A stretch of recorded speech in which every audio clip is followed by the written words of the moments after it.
Johnny Hallyday, ses fans prêts à tout sacrifier pour lui dire au revoir sur sa tombe. Après avoir assisté à l'hommage national très émouvant de Johnny Hallyday, certains fans se sont engagés à venir lui dire au revoir au cimetière de Lorient, à Saint-Barthélemy. Le pèlerinage vers leur idole a cependant un prix. Les plus passionnés sont prêts à se sacrifier pour faire honneur au rocker. Ils sont prêts à parcourir des milliers de kilomètres, et dépenser des milliers d'euros. Certains fans de Johnny Hallyday feront bien des sacrifices pour dire au revoir à leur idole, d'après France Info, mercredi 27 décembre. Depuis l'hommage national rendu au rocker en l'église de la Madeleine, Paris, le 9 décembre dernier, les plus passionnés ne semblent pas réussir à faire leur deuil.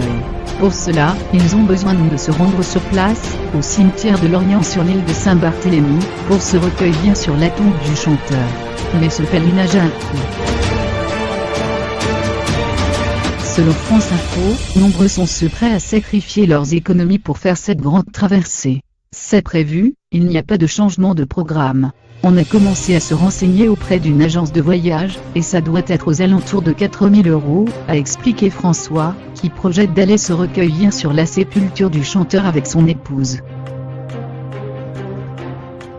Pour ce faire, ils ont été jusqu'à mettre une croix sur leurs vacances familiales.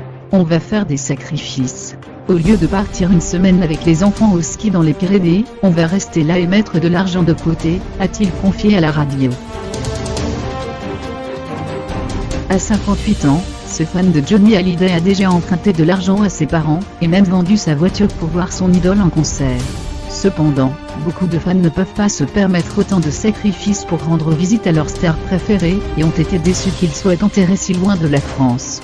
Le chanteur et son épouse, Laetitia Hallyday, ont une maison de famille depuis quelques années à Saint-Barthélemy.